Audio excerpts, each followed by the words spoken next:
Wow, crazy week. With all the news going on, it seems a little weird to just be talking about silly video games, but on the other hand, I'm not really qualified to talk about anything else in life. So, Telltale's Back to the Future chapters 3 and 4. I didn't review episode 3 yet because it came out while I was in the middle of traveling for a couple of weeks, and I didn't really have a chance to record a vlog while I was traveling.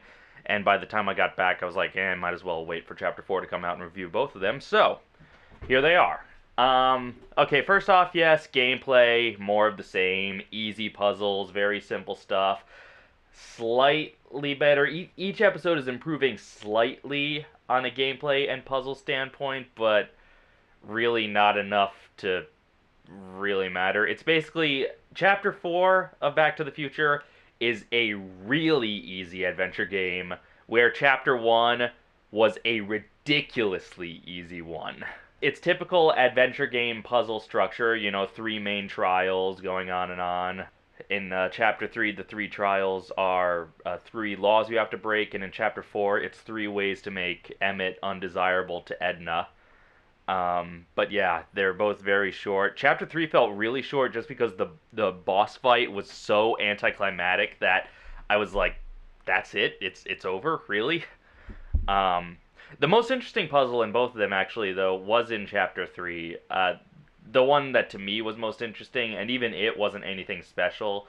It was breaking the PDA law, where you had to win a guitar duel against Leech, who, if you read the Telltale forums, was originally supposed to be Needles, but apparently there was some sort of likeness issue, I'm not sure. Anyway, the point is you have to beat him in a guitar battle.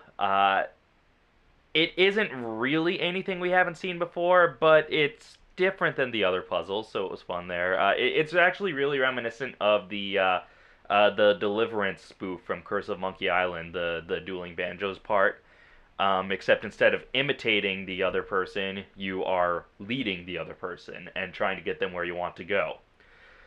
But, you know, other than that, puzzles are standard at best, non-existent at worst. But, hey. The other thing that really bugged me about the gameplay was, in Chapter 4 especially, apparently there's a specific order you're supposed to do some things in, and they don't account for you doing them in a different order. This has always been a problem Telltale has occasionally, and lots of adventure games, it's not just Telltale. But it was really noticeable in Chapter 4 when you had, like, you clicked around Emmett's lab before talking to him, and you're learning all the stuff about different elements of the personality profile, the personality profiler, but then when you actually talk to Emmett, you still ask him, what's a personality profiler? And it's like, Marty, you idiot, you just learned about the personality profiler. The other case where it was really noticeable was if you already have Emmett's photo album, and then you talk to Trixie, and she's like, does he have a photo album? And you're like, gee, I don't know. It's like, you're holding it, you idiot! You know, it's just a minor annoyance. It's not like it's game breaking or anything, but it still kind of bugs me. I mean, in this day and age, I mean, King's Quest VI was 20 years ago, and it accounted for talking to people in different orders. Like if you talk to somebody in the Village of the Crown first, you didn't then ask the guard dogs, wait, what island is this? Minor annoyance, but it does break the verisimilitude. But, as I always say, I'm following these games for the stories and the characters, and Chapters 3 and 4 did add some elements that we've never seen in the Back to the Future series before. Chapter 3, for instance, okay, it's not the most original premise, it's very 1984 / Clockwork Orange / Moral Guardian dystopia of your choice. It's themes that we've seen a lot, but we've never seen in the context of the Back to the Future universe, which makes it kind of fun. I mean, it's even the things in the Back to the Future movies, you know, we've all seen westerns, we just haven't seen them done Back to the Future style. And in this case, you know, obviously it begs comparison to Biff's timeline in Back to the Future Part 2, when Biff's in control of Hill Valley, but, you know, it's the polar opposite, where that one was all about anarchy and chaos, and this one's all about going too far in the other direction with order and the rules, obviously, given who's in charge here. Um, it's also worth noting that Chapter 3 has no time travel in it, just the aftermath and the repercussions of time travel, which some people were upset about, but, that's what most of the first movie was, so it's not like it's not like it's breaking Back to the Future law to have a segment with no time travel. So in this timeline, Doc is married to Edna Strickland, which really amuses me considering Principal Strickland's comments about Doc in the first movie. And the key to Back to the Future is the friendship between Marty and Doc, at least for me. Much in the same way for a lot of Star Trek fans, the key to that franchise is the friendship between Kirk, McCoy, and Spock. It's all about Marty and Doc's relationship and their friendship, and that's really what makes the movies fun and really drives them. So it's really interesting to suddenly be thrown into a hill valley where Marty and Doc aren't friends. It is interesting, but it could have been more interesting. Now, there's still room for this. There's still room for this, but I was a little let down. I didn't think they explored Marty having to deal with not having Doc as much as they could have. I know they already touched on that thematically, like at the very beginning of the series when Marty doesn't know where Doc is. But here was a chance to give Marty the opportunity to really come into his own. And they don't really take it. They never really give Marty a puzzle or a problem that he would normally have run to Doc for. There's a part at the very beginning where he does a sort of makeshift invention using a hover wheel, but it's a very brief, very easy puzzle. Again, the most memorable puzzle in the game involves the guitar, which is right up Marty's alley. And I would have liked to see more puzzles involving Marty figuring things out on his own without Doc's help in a situation where he would normally need Doc's help. However, the scene where Marty first encounters Doc, or First Citizen Brown as he's known in this timeline, is spectacular.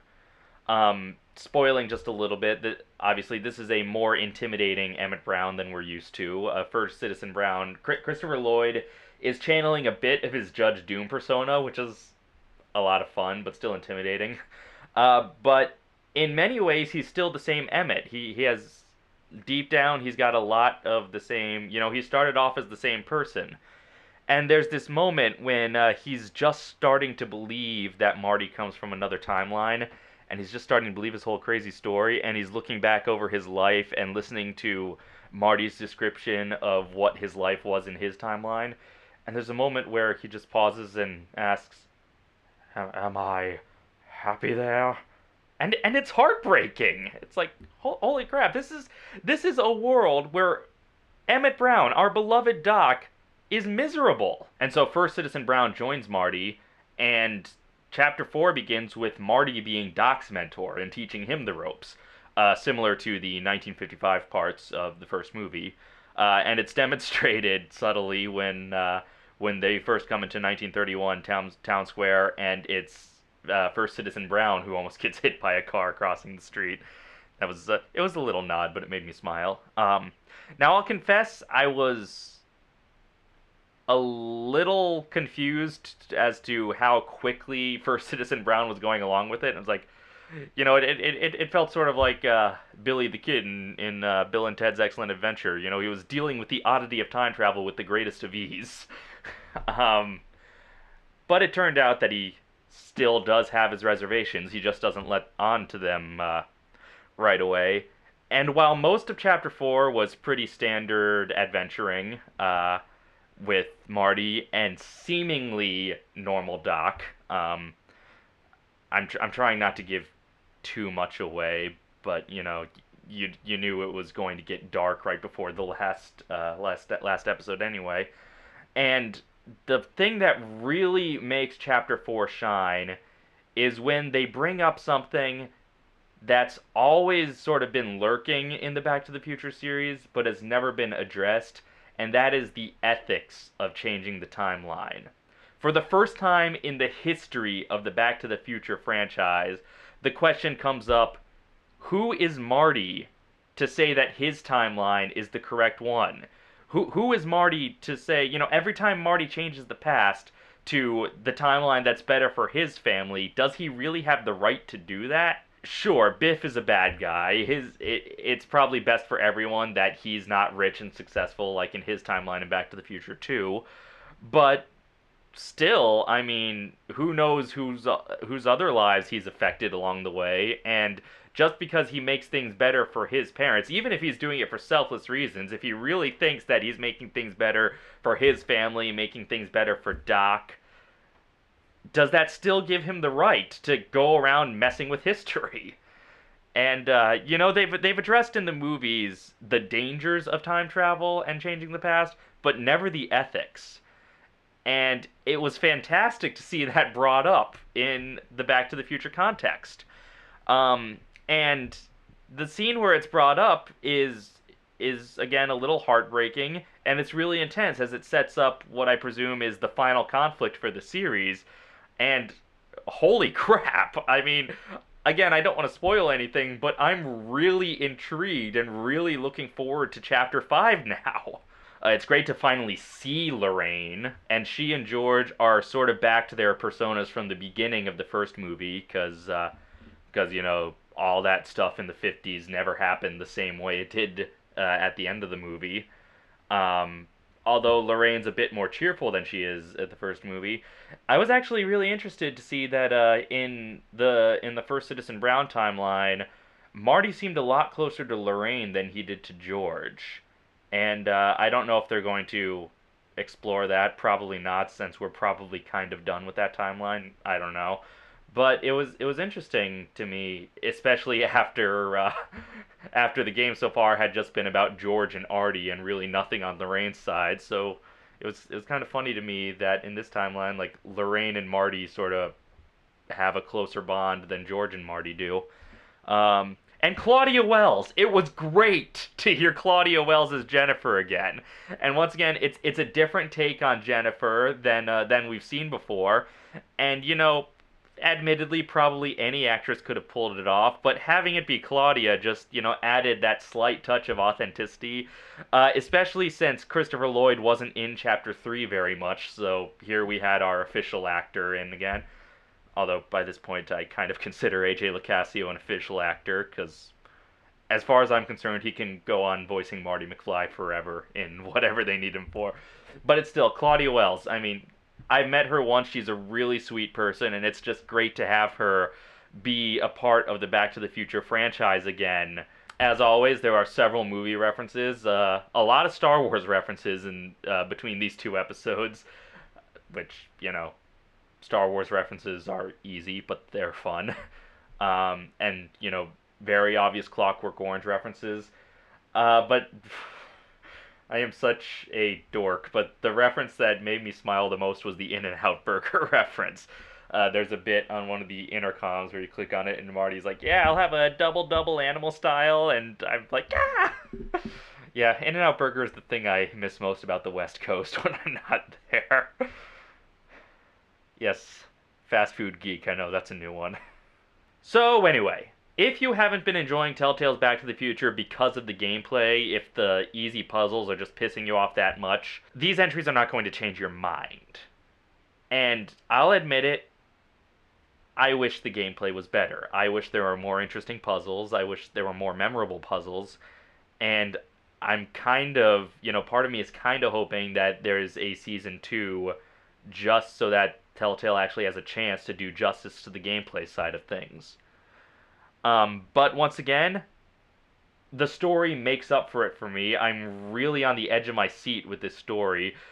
Not only is it just great to visit Marty and Doc again and, visit the classic Hill Valley situations, but it's actually adding things to the franchise, moral dilemmas and new perspectives on characters. It's actually contributing to the Back to the Future mythology and not just leeching off of it like so many licensed games do. These story elements added, if this story was given to a new movie, I'd consider it a worthy entry in the film series. I don't want there to be a new movie because I'd rather just have there be the perfect little trilogy that there is. But, if it had this story and if it was done right, I'd be up with it. I'd be up for it. But again, I'm on the edge of my seat waiting for Chapter 5. I really can't wait to see how this turns out. I can't even begin to imagine how this is all going to resolve itself. I hope it does resolve itself. I have faith in Telltale's storytelling abilities, and I have faith in Bob Gale's veto power if they come up with an idea that's just too stupid. But, everything in me is on the edge of my seat waiting for June, waiting to see how this all turns out.